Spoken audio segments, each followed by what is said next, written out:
I am really excited to share that the Nonprofit Podcast Network will now be increasing the number of nonprofit stories we get to share. With the generous support from Cap Trust, fiduciary advice for endowments and foundations, you can find them in Sacramento, Roseville, and Folsom, Runyon Saltzman, Inc., RSE, Marketing, Advertising, and Public Relations, creating integrated communications committed to improving lives, and Western Health Advantage, a full-service healthcare plan for individuals, employer groups, and families.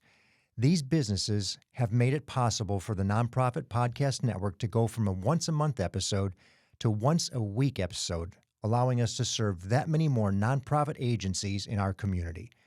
Please give preference to these companies if you require their services, and if you don't, heck, write, call, or comment on their websites with a thank you. Oh, and be very sure to subscribe so you don't miss a single episode every Wednesday. Welcome to the Nonprofit Podcast Network.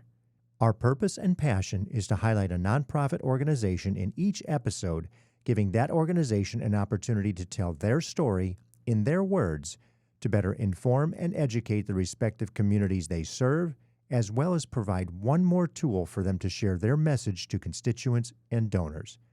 Hi, I'm Jeff Holden, Principal of Multipoint Content Strategies and Hear Me Now Studio. We provide this forum pro bono to help build stronger communities through shared voices and to both encourage and support the growth of local nonprofit organizations through podcasting. Just on the edge of town, there are 20 acres of property full of dog barks, kitten purrs, and plenty of petting and licking. But there's more. People, and a lot of them. Intake people, adoption people, veterinarians who on this particular day that I visited had performed 48 surgical procedures in one day.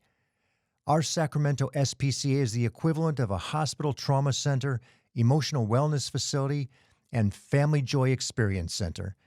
Did you know there's a long-haired rabbit called a lionhead rabbit? Neither did I, but darn, they're cute. Well, somebody needs to keep this much-needed operation running smoothly, and for just a while longer, that person is and has been Kenn Altine. Before becoming a leader in animal welfare, Kenn spent 25 years in print journalism as an editor for papers small and large. He's been profiled in numerous local, national, and even international publications and has received the Meritorious Service Award from the California Veterinary Medical Association, even though he's not a vet. An avid motorcyclist and adventurist, he logged nearly 100,000 miles on his 1993 Harley and spent 4 months traveling around Australia in an SUV. He's lived in a tent without electricity or indoor plumbing for 2 years in the mountains of far northern California, and there he taught himself electrical whole house wiring and solar as part of building an off-the-grid house. He's been in animal welfare for just over 12 years, starting as executive director of the Southern Oregon Humane Society in Medford, Oregon, then moving to Sacramento in 2016 to take the position as CEO of the Sacramento SPCA. He's married, has 2 dogs, and lives in the Tahoe Park neighborhood. Now, how on earth did he end up here, and how has his leadership literally transformed the Sacramento SPCA into the nationally recognized organization that it is today? Let's find out. Kenn, welcome to the program. Thank you. And we are so excited to have you here because most of the programs, not most, all of the programs we've done have been either business or human-centered, so to speak, and not necessarily anything but. So having stories of animals and pets, I just can't wait to hear what the conversation is going to be like. Well, I'll push back a little bit on that and say we are a human-centric organization, right? We deal with animals, but we also deal with humans. There's someone at the other end of that leash. That's a great observation because I think most of us don't see it that way. We see the organizations that serve animals and or shelters and or spay-neuter type situations as, well, that's an animal-centric, but so true. There has to be a human-related situation because that animal's not going to go home alone. Right. We're solving problems for people, problems that they're having with animals. One of those problems is they want an animal in their life and they don't have one. So that's an easy problem to solve. But there's lots of other problems that keeps having litters, overly aggressive. They can't afford the food. There's so many problems that people have concerning their animals. And that's what we do. Before we get into the organization itself, tell me what brought you there. How did you end up at the Sacramento SPCA? Well, like you, I was in media for many years, right? And around 2009, things started to not be great to be in the media world. And I decided to leave it and decided to do it in a big way, which is that we bought 80 acres up in Siskiyou County and we went and lived in a tent, literally in a tent in the woods at about 4,000 feet, right? So that's fun. Let's call it fun. It's interesting for some. It was a big challenge for us, but we wanted to challenge ourselves. And then after a couple years of thinking about and figuring out how to build a small off-the-grid cabin, economics rear their heads again and say, well, that's been fun, but you need money, right? Your health insurance is gone. You need a job. So I started looking around, decided I did not want to stay in journalism, and really sort of cast about to what are the other skills I have, which is storytelling, managing budgets. I was an executive with Hearst newspapers for many years, helping people who are passionate about what they do, and I started looking at chambers of commerce, tourism bureaus, things like that heavily writing dependent, right? You need communication. And once you're looking in that nonprofit world, you start seeing other possibilities. And I saw a job for to run a small humane society in Southern Oregon. And at the time thought, how hard could that be? Turns out it's hard and it's a lot of work, but it's very rewarding. And I was able to turn around a bankrupt organization that was in danger of collapsing within months to a very financially healthy organization, really mission-focused, and that drew the attention of the Sacramento SPCA. And I was asked to come down and interview, and I was relating this to a current board member. I think it was about an hour-and-a-half interview, and left thinking, well, that didn't go well, drove back up to Medford, Oregon. And about a month and a half later, they called and said, you've got they want you. I'm like, oh, the second interview. They're like, no, they want to hire you. And I'm like, either I'm very good or this is the stupidest organization in the planet that would hire someone after an hour and a half interview. But I think it was a little bit of both. Yeah. And it was a great match. Well, and I could see just based on the demeanor and that history, that experience of both journalism and the business side of it is a distinction that most people don't have. That is exactly right. That is exactly right. I went into journalism, post Watergate, the truth is out there, really get into it, but turned out to be very skilled at managing the people who are passionate about doing. So I was never a reporter. I was always an editor and then moved up into management and then to corporate. But the overlay to the job I have now is I'm working with people who are very passionate about what they do. You don't go into animal welfare. You don't go into this field without an intense amount of passion for what you're doing. And to be able to manage people who are passionate and help them realize their passions and do what they do by basically removing obstacles that have kept them from doing that, whether those are financial, procedural, whatever they are. There's always obstacles to passionate people. So let's remove those obstacles so they can shine at what they do. Well, and I think that's exemplary by the organization's operation, which we're going to get into. The Sacramento SPCA has been serving our community since 1892. 1892. I mean, that's a tremendous amount of foresight from the founders. Yes. Originally, or it still does, but I think it has a different connotation of the Society for Prevention of the Cruelty to Animals. And I really want to believe that cruelty to animals is the least of our concerns, but is that really the case? I think it is. I mean, listen, animal overpopulation is inherently cruel. Animals are on streets. Animals are dumped. Animals live in backyards without human contact. But the vast majority of the issues we have with animals and with the people is keeping them healthy in the home they have. when all of these humane societies and SPCAs, and a side note, none of them are related. This is not like the Red Cross or American Cancer Society. We are all independent organizations. We're not chapters. We're not franchises. We have no connection. So when you look at San Francisco SPCA or the San Diego Humane Society, we have no relation to them. Similarity in name only. In name only. It was a generic term in the late 1800s, early 1900s that people used in their own communities to describe efforts to help animals. Oh, interesting. Yeah. So if you give to the ASPCA with those awful, awful commercials that I cannot watch, we do not get that money. If you give to the Sacramento SPCA, all of it, every dime stays local here. We don't have to pay for the use of the name. We don't pay national dues, none of that. We're a local organization. We've been an independent local organization since 1892. So yes, people say SPCA, it's cruelty to animals, but because we're an independent organization, we get to define how we respond in our own community. And for many years now, and certainly for the past 5 years, that's been in providing and creating access to low-cost veterinary care. And that tees us up beautifully to the next question of what are the programs you provide? And certainly the most popular. What do you see from the community as demand on your organization? The biggest demand is certainly for spay-neuter services. We just pulled some statistics from 2022 on where we are nationally on the spay-neuter scene.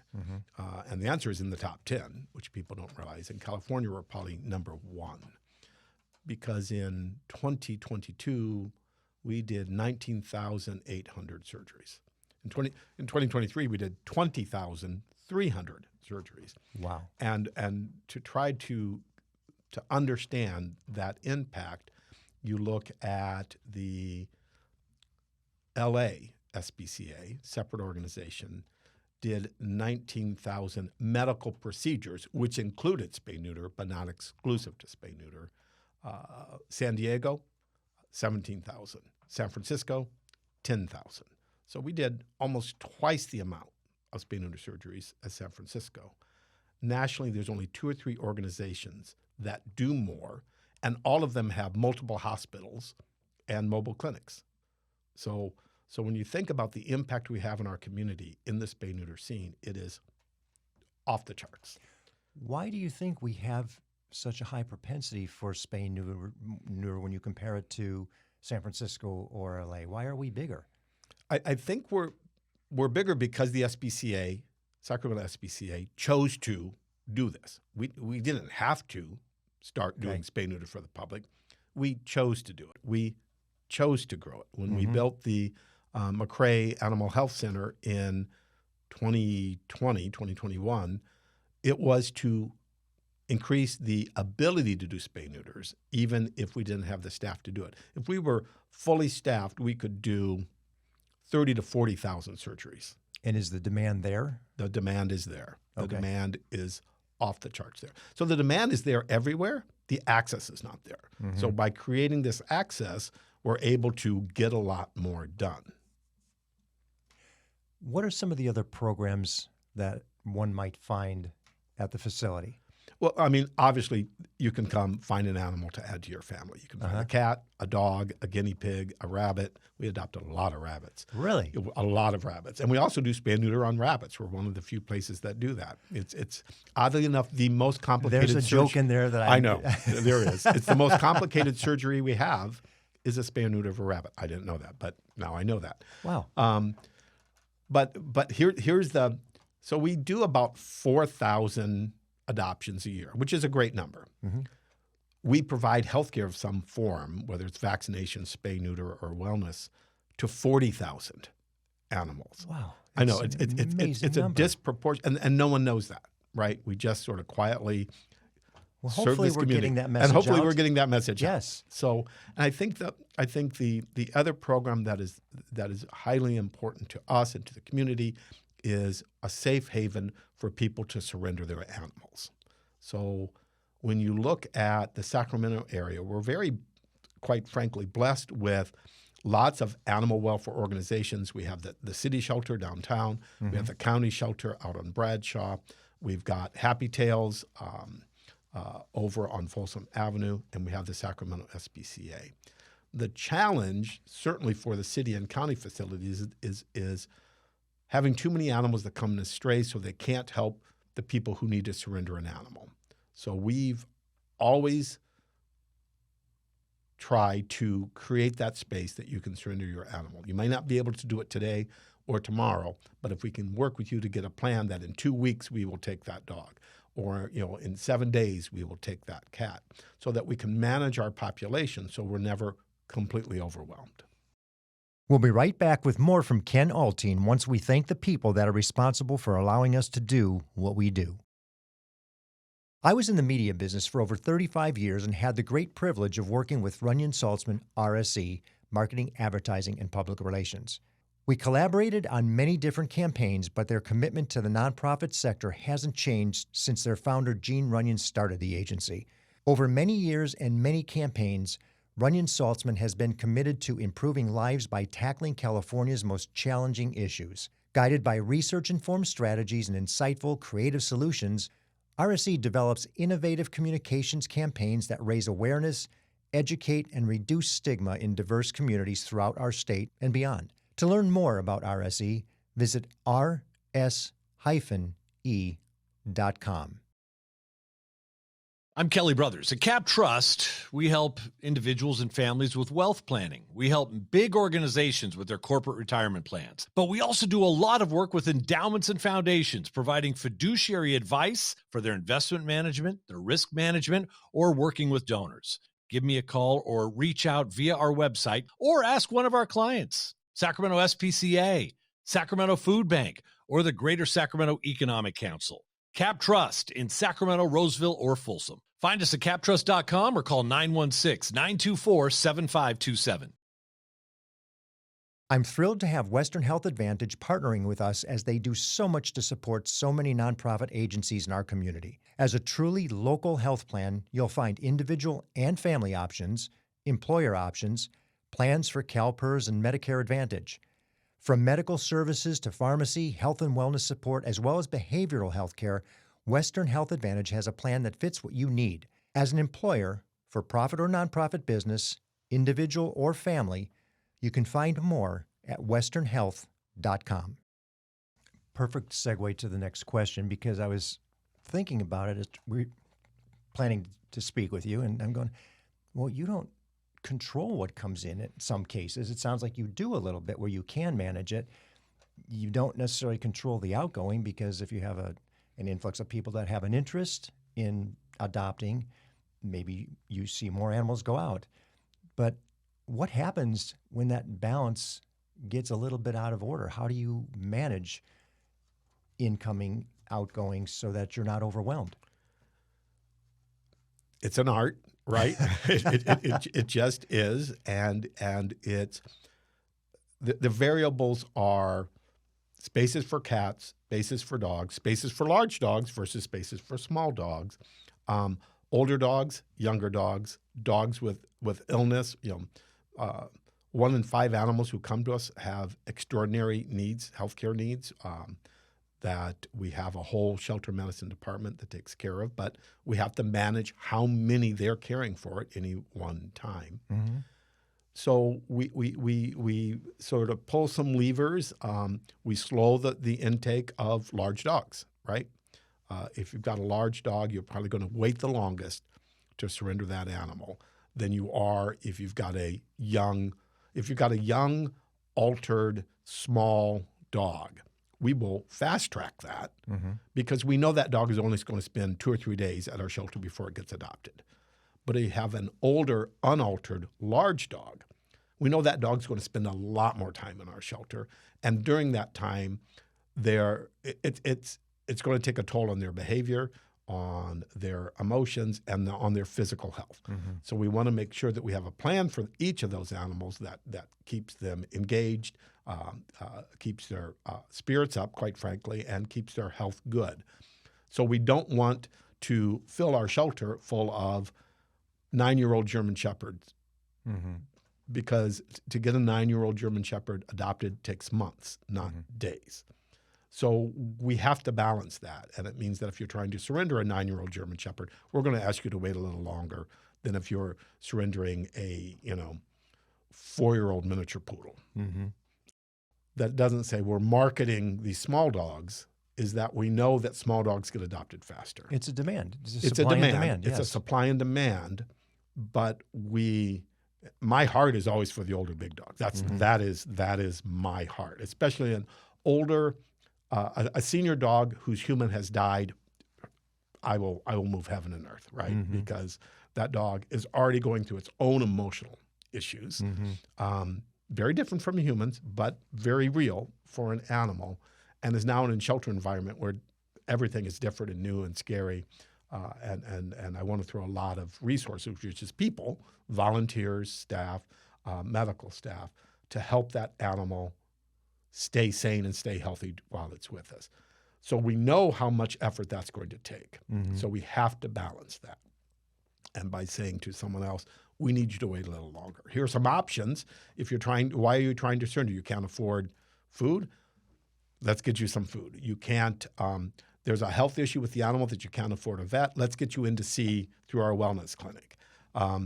You're tired of this animal having litters? Boy, can we really help you. And we might fast track you on our spay-neuter list just to keep the animal in the home it has.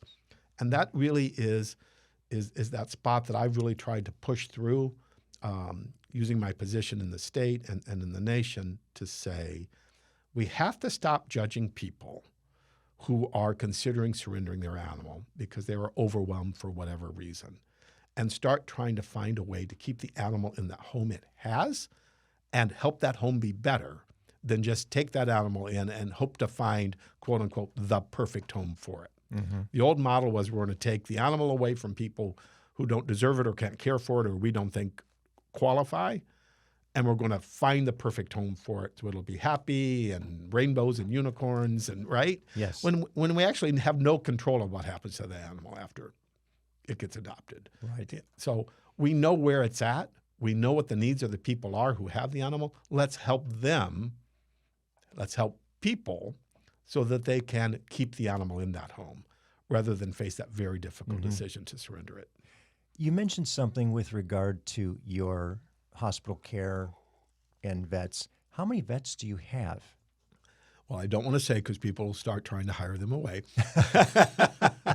So it's hard to get vets. It's very hard. There is a national shortage of vets. Wow. It was called out in 2019. I was at a presentation that said in 2019 the forecast was by 2030 there would be 15,000 fewer vets in the nation. And what I learned there is more like 11% of all licensed vets in the nation are in California.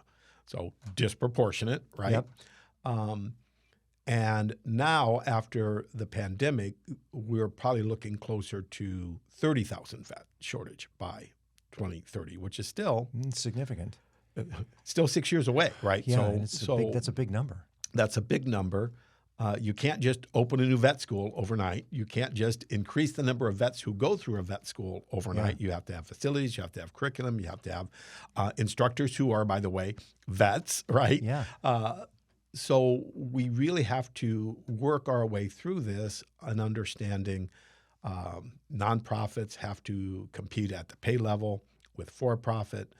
For-profit veterinary care has been the trend now for many, many years. You see large corporations who buy up practices and consolidate and conglomerate, still provide great care, but it's a different model. So we have, I think now, 5 full-time, probably about 10 part-time, and another 5 or 6 occasional vets, someone who will work every other Saturday or a lot of people. A lot of people. It's a lot of people. But you have to understand, on any given day, we're going to do 60 to 70 surgeries. We're going to see upwards of 100 animals for our vaccine clinic. We'll have a dozen or more animals who are actively getting care in our shelter medicine program, plus our 10 a day wellness appointments. So Not to mention walk-ins. and not to mention walk-ins, or there's and we provide end-of-life services for animals who are old and whose owners come to us for that service. So on any given day, our vets are going to touch, let's do that math, 250 animals. That's an amazing number. It's a crazy number. Yes. I'm sitting here adding up saying, that's crazy. That's Yeah. a crazy number. In one facility. In one facility. Yes, just right out Multiple there on hospitals I can see, and it makes a little more sense, but that's in one facility. Exactly. And so that's probably the equivalent of 10 vet clinics, Yeah. right? So taking that a step further now, you've got vets which are trained medical professionals. We do have access to Davis. Does that benefit you a little bit? Well, it does UC in Davis? that Sacramento and Davis have a lot of vets who live here because they went to school here and they love the area. We all love the area, right? Yes. And they decided to make their home here. So that gives us a better pool of vets than, say, if we were in Fresno or if we were in Bakersfield. Okay. Well, it's leading me to the next question because that's expensive. It's very expensive. And let's talk a little bit about that support for the organization. You are a big operation, millions of dollars big. Where does your money come from to fund the team that it takes to keep everything running smoothly and up to expectation with the demand that you have? It comes from people. It comes from people who want to help animals, who care deeply about animals, and are looking for an organization who fulfills their needs. When people give money, they don't necessarily give money to a cause. They give money to an organization who they believe will do the best good, who will do the most with that dollar to help the animals in a way that is meaningful to the donor. If you care deeply about, our feral and community cats, as I do, you recognize there's not a lot of programs out there. And so when you find an organization that cares as deeply about them as you do, that's where you will give your money rather than just, continuing to buy bags of food and try to go out and help feral cats and trap them and bring them in. People do that, and God bless them. We love them because that's how we get to help so many cats. So when I talk about 20,000 spay-neuter surgeries, almost 7,000 of those are on community and feral cats at low or no cost to our community because we have supporters who care deeply about those animals and know the programs we do and support the programs that we do. And do they then go back into their colonies, so to speak? Okay. Yes. When you and I can talk for 18 hours about community and feral cats, but the simple answer is just taking a cat out of that community does not solve the problem because that creates a vacuum and nature will fill that vacuum. Right. By putting altered animals back into those colonies, we stabilize them. And when we can get these colonies stable, they stop growing because nature finds a way to match food to animals, right? A lot of food, a lot of animals. Scarce food, fewer animals. So if you can stabilize these populations, we're going to have a healthier, happier community cat population. What are some of the biggest fundraisers that you have throughout the year? Well, one's coming up is the Doggy Dash. It's probably our biggest fundraiser. It's the most fun. And it's in William Land Park. It's come out with your dogs. It's not an official run because we actually don't want you running with a bunch of dogs, right? But it's a great day to walk. You can do a 3K. You can do a 5K. There's lots of vendors out there. You can learn a lot about healthcare. You can learn a lot about the services in our community. We love our canine officers, and we always do a demonstration with the local law enforcement and the canine officers. And it's just a great way to be outside with your pet. And we realized that our fundraisers need to really connect people with animals, right? So Our other big fundraiser is our gala. It's in October, and it's on campus. It used to be down at the convention center. No animals. You were down there. Now it's come out. You can go through our vet hospital. You can see the animals in the adoption center, and you sort of make that connection to who we are and what we do. So those are the two largest fundraisers. Back to the Doggy Dash Dash. for a second. Because this is pre-recorded, it will be evergreen. People could listen to it next year. Right. Is it every March? It is every April. April, okay. It is every April at William Land Park. It's a great way for businesses, quite frankly, to get involved with our organization. Just put together a team. Yeah. Because what do we know in the world? Peer-to-peer fundraising is everything.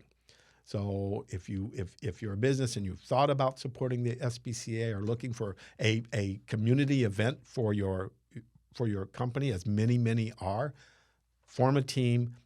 Each of your team members will fundraise. It's a great way to do it. Then you come out as a group and you have a lot of fun with your animals, because every office has animal people in it. I guarantee it. There was a day when you couldn't bring a pet to the office. Today, it's everywhere. No one blinks, right? Right. Yes. We had a Great Dane. Our office is fairly small. Yeah. It's about 1,500 square feet total. A gentleman had a puppy, Great Dane, and we watched. Her name was Kitty, and we watched Kitty grow up to be full size. A Great Dane. Great Dane, which is a big dog. It was the most docile, wonderful There are reasons animal. they're the quintessential New York apartment dog, which people Yes. do not understand, because they are low energy, Yeah. highly trainable. They don't need long walks. It's actually not great for them to go for super long walks. They're chill. They are chill. Yeah, she was just a wonderful beast, and would scare the heck out of anybody coming in, because it's a big animal with a big bark. It's a deep. Yeah. It sounds, oh my goodness, what is that? And people might hear, oh, Kitty, we have a dog here, and we call her Kitty, but that thing comes out, and they're like, oh my gosh. Yeah, you're like, well, we want They you to expect meet Kitty. a cute little animal, right? Quite the contrary. So we have a significant number of community philanthropists who listen to the various organizations that we have on the podcast. On your website, you have your financials posted. I mean, full transparency. Everything's up there. And that's a pretty bold move, to say, here's what we are, here's what we do, and here's where your money goes. What would you say to a potential donor considering a gift to the Sacramento SPCA? Well, it's the same whether it's a gift to us or to any other organization, is do your homework, right? If you're not finding the 990s, which is the tax filing that nonprofits are required to have on their website, you will find it on places like GuideStar, which is now Clarity, right? It changed its name to Clarity. And something like clarity.com or clarity.org, I think. Yeah. Okay. And if you do guidestar.org, I think you'll still get there. And we'll put that in the show notes too. Where we have the highest rating, right? Because they rate you on how transparent you are, how well you're doing on your mission, how much of your money is going to your programs. And for us, it's 83 cents of every dollar, which is very, very good in the especially nonprofit given world. the expense that you've got. Given our overhead, absolutely. And so we take great pride in having that rating both with both Charity Navigator and Clarity to say that, this is who we are, this is what we do. And read those 990s, because if you go deep into them, there's places where people can tell you what they did, 20,000 surgeries. We fill in every last one of those blanks. We write the narrative to say what exactly the money went to. Many organizations don't bother to fill that out because it's not required. So we want to make sure that you understand who we are, who our leaders are, who our board members are, and what exactly it is that we do with that money. Let's go into the process of some things. What's the drop off and pick up adoption process look like? Well, drop off, I go should be owner surrender. Got it. Right. So we are appointment based. And owner surrender doesn't necessarily mean failing animal. It could just be a variety of different reasons. It could be a wonderful young pet. Absolutely. And this was internally, this was a big shift that we had to go through, was to stop judging people who surrender animals to us. And I remember early on in our intake department, which is one of the toughest departments, because people don't want to surrender their animals. Yeah, you're going to have a few who said, I I don't like this animal. I don't want it in my house, blah, blah, blah. Just take it. But for the most part, these are cherished family members through no fault of their own, and quite frankly, through no fault of the humans, need a haven, need a place to go. And it's a very emotionally charged conversation. So when you're an employee in the intake department, I remember having a conversation. I said, did you thank that person who surrendered their animal? And one employee said, why on earth would I thank someone for dumping their animal? And I'm like, well, let's just stop and think. So first of all, why did this animal come to us? Well, her mother died. It was her mother's cat. She brought the cat home. It's not getting along with her cat. I'm like, so what did she do wrong? What did she do wrong with this animal? Well, she should have given him more time. Well, how long did she have it? Well, 5 months. I said, that seems pretty long. Long time. To go with two cats who do not like each other, right? It's stressing the cat that she already had and has a loving relationship with. I said, so when we look at the options this person had, and some of them are pretty awful, right? They chose us. So would it be possible to just thank them for choosing us? To just say, you know what? Thank you for trusting us with this animal. Yes. And the employee said, I never really thought about that before. Yes, I can do that. And I think that once we stop judging people and once we start recognizing that there are a lot of bad options and we're the good option. Right. And they chose the good option, and we need to say thank you for doing that. As hard as it is on them, and it's hard to thank people who are angry or reactive, but we have to understand why they're angry and reactive. That they're dealing with their own internal emotions about this decision.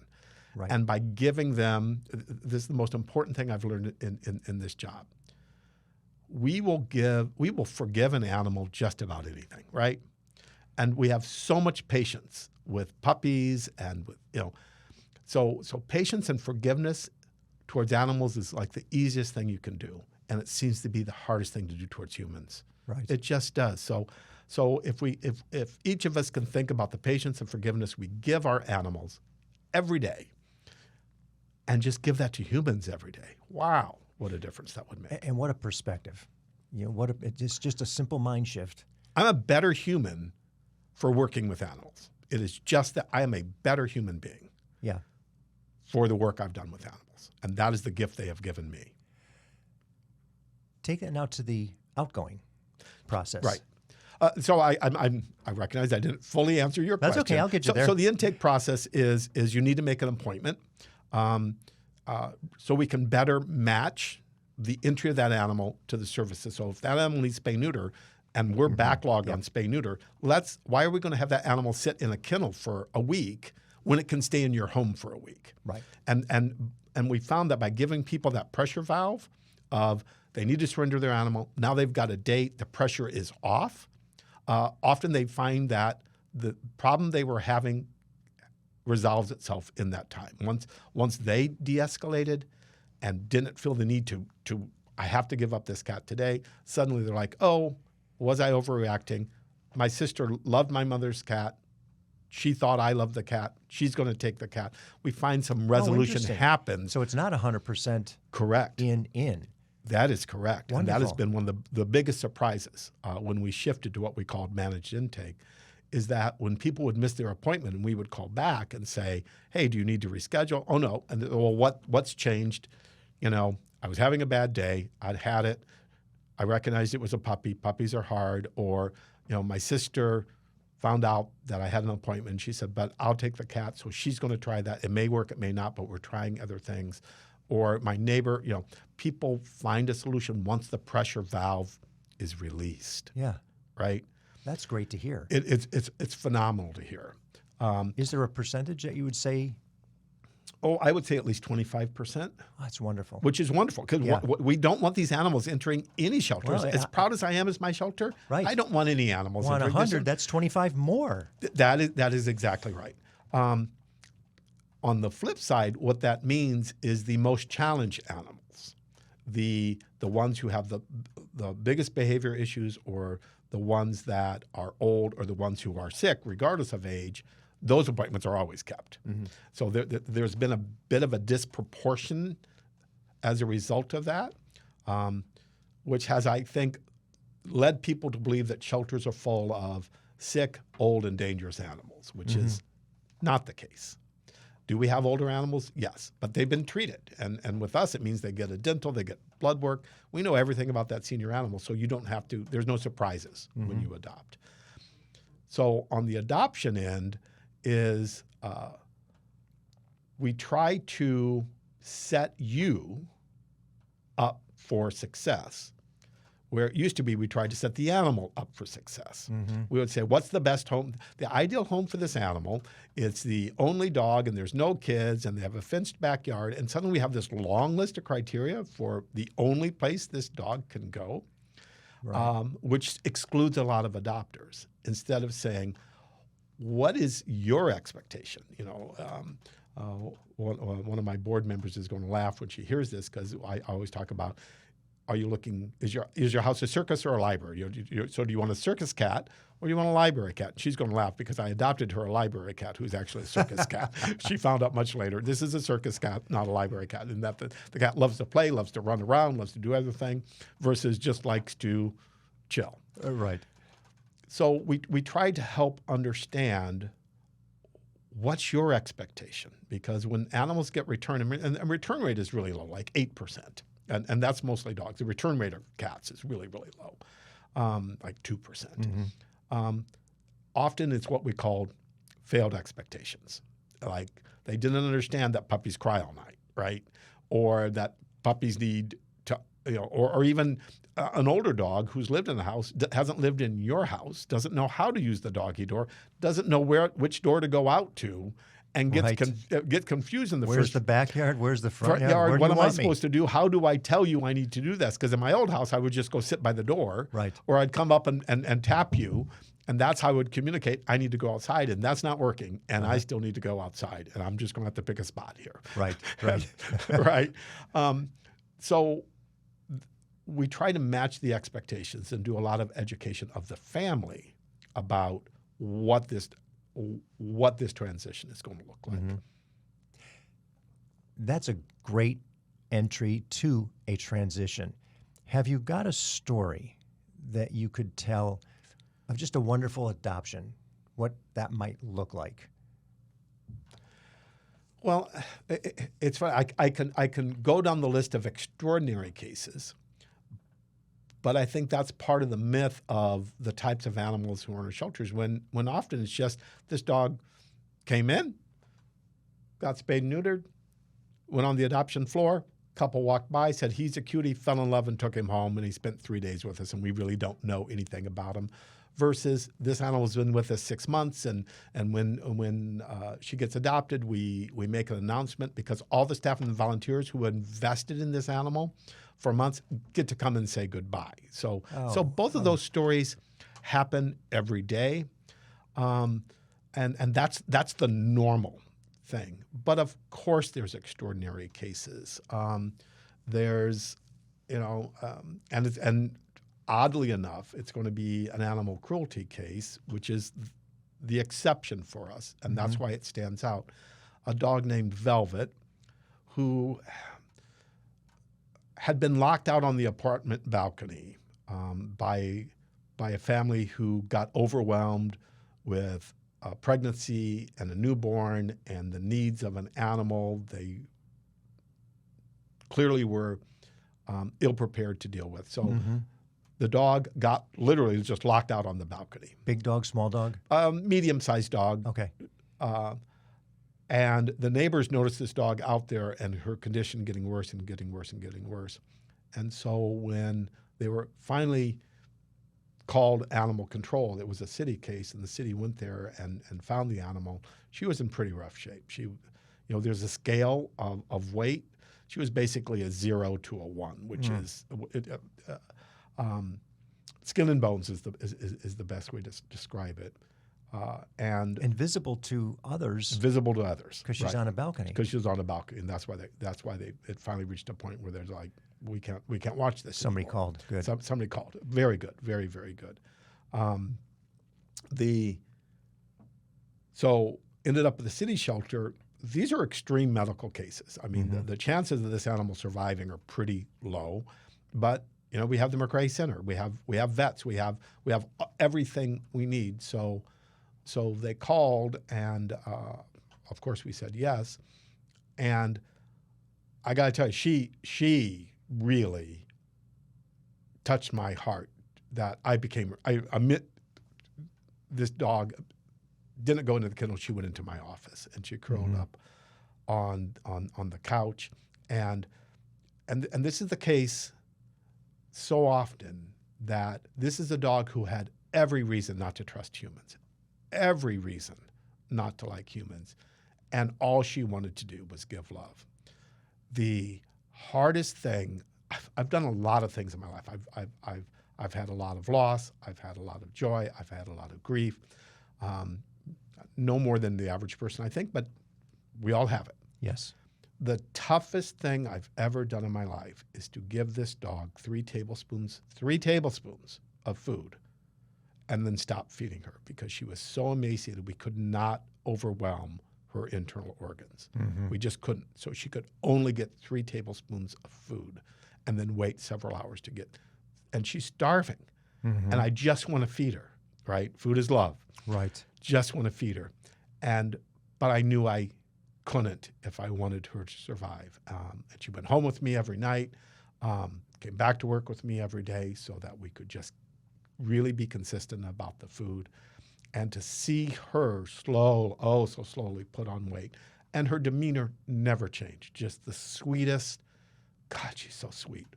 And then getting her to an adoption, and getting her to the point where someone adopted her, and then we had our gala, and she came back so we could do some before and after and really show people the commitment we have as an organization, how we believe in every animal, that we will do what's needed. I easily could have lost her, and it would have been devastating. But I would also know that up until her last moment, she would have been loved, right? And that is everything to me. That she may it's miraculous that she didn't, quite frankly. But from the moment she got out of that situation, she was a loved animal. And that's all any of us can ever be, right? Loved animals. I would not have thought that the emotion would be as great, in some cases greater, on the shelter side as it is to the family adopting and the experience and joy of getting the new pet. But I understand now, especially one of those challenging situations like Velvet, where it's a process and it took time and it took love for that animal. That animal wouldn't have made it if it didn't experience the love of the organization. That is exactly right. And so when we have these animals that were with us a long time and they do get adopted, it's an event. Yes. It is just like, Wanda, a dog who just got adopted, and it goes up on the PA system.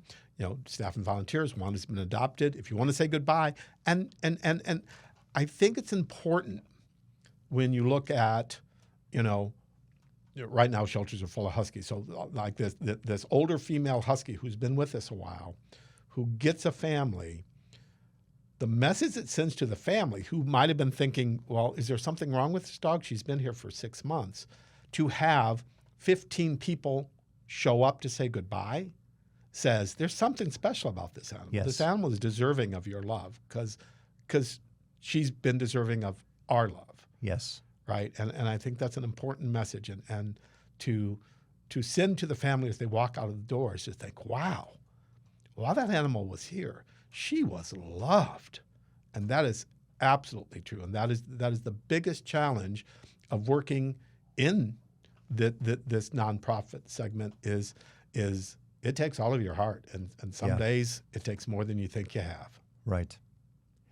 And it's difficult, I imagine, all the way around for the family to see the exit of the dog, because they see these 15 people show up who have been caring for the animal, cat, rabbit, whatever it may be, and go, oh my gosh, there's emotion all around in a variety of different ways.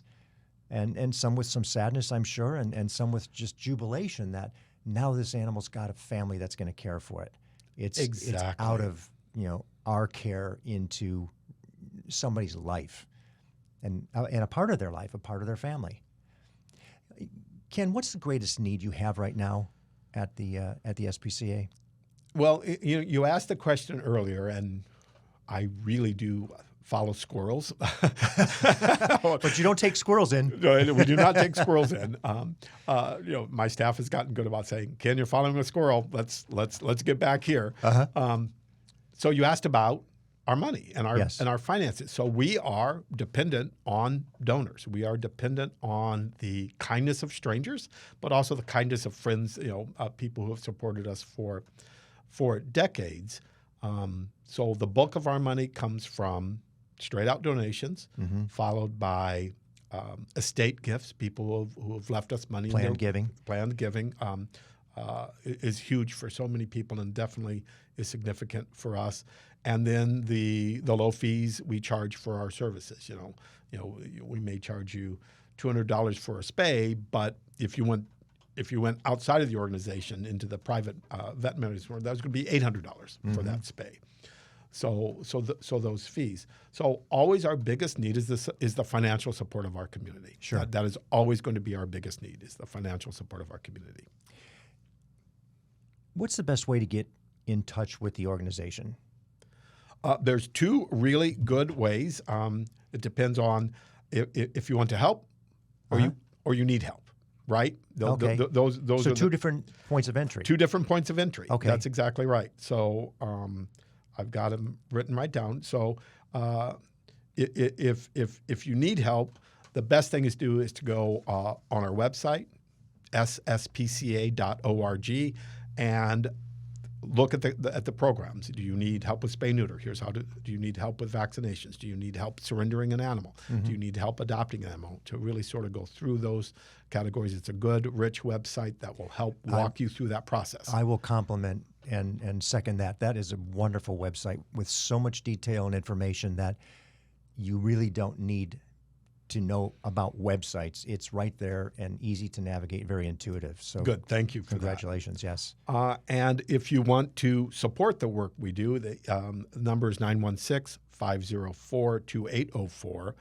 And if you're a business and you want to become a partner with us, because it is about partnerships. We have great partnerships. River City Bank, right? Kelly Brothers and Cap Trust. Just these Mark Drobny and Drobny Law. We have these incredible partnerships with local businesses. And again, Doggy Dash. Just put together a team. Your staff will love it. It's a great staff event. That's 916-504-2802 to think about how your business can help your community by helping the animals in your community. And before I forget, we just completed the Super Bowl and Puppy Bowl. How did Bark Purdy do? If I encourage you all to Google the name Bark Purdy, BARKPURDY, and then click on the images. You are going to see the reach that this little dog, this little Chihuahua puppy, had across the world. In Japan, the New York Times, Good Morning America. Several Reddit threads on this dog.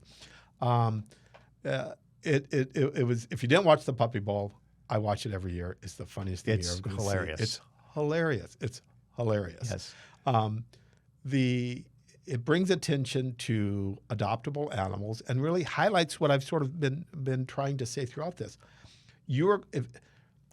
If you have patience, you are going to find the exact dog that you're looking for, whether that's a Chihuahua, whether that's a Great Dane puppy. We had a purebred bloodhound puppy several months ago.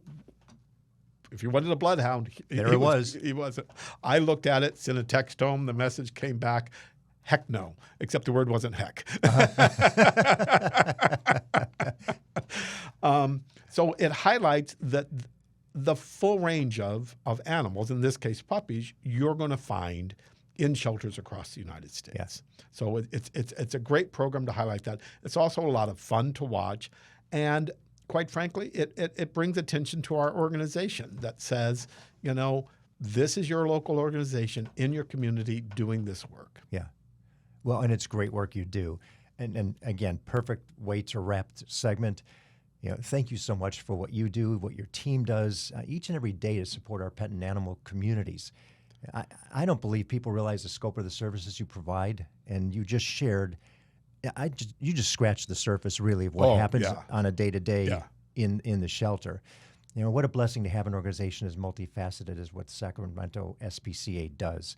So you're right in our backyard. Matter of fact, where is the shelter? 6201 Florin Perkins Road. Crossroad is Fruit Ridge. So, well, Ken, thank you so much for giving us more insight into a world that's made up of tail wagging and purring and loving licks. And people. And people. Right? And people. The people who work there, the people who support our work, and the people who need our services. And the people who need an animal in their life. People who need an animal in their life.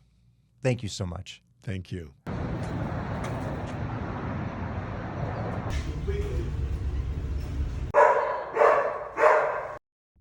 Once again, we're grateful to the businesses who have made this program possible. Cap Trust, fiduciary advice for endowments and foundations.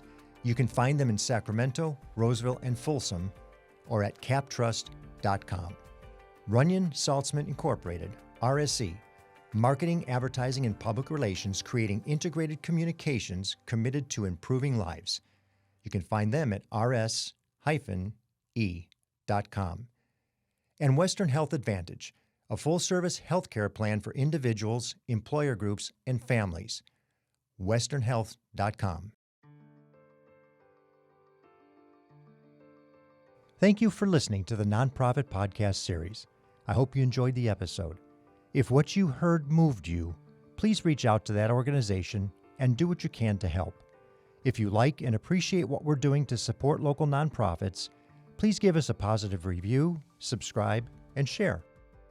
If you're a nonprofit with an interest in participating in an episode, you can reach us at info@multipointstrategies.com. The Nonprofit Podcast Network is a production of Multipoint Content Strategies and is recorded and edited by Hear Me Now Studio.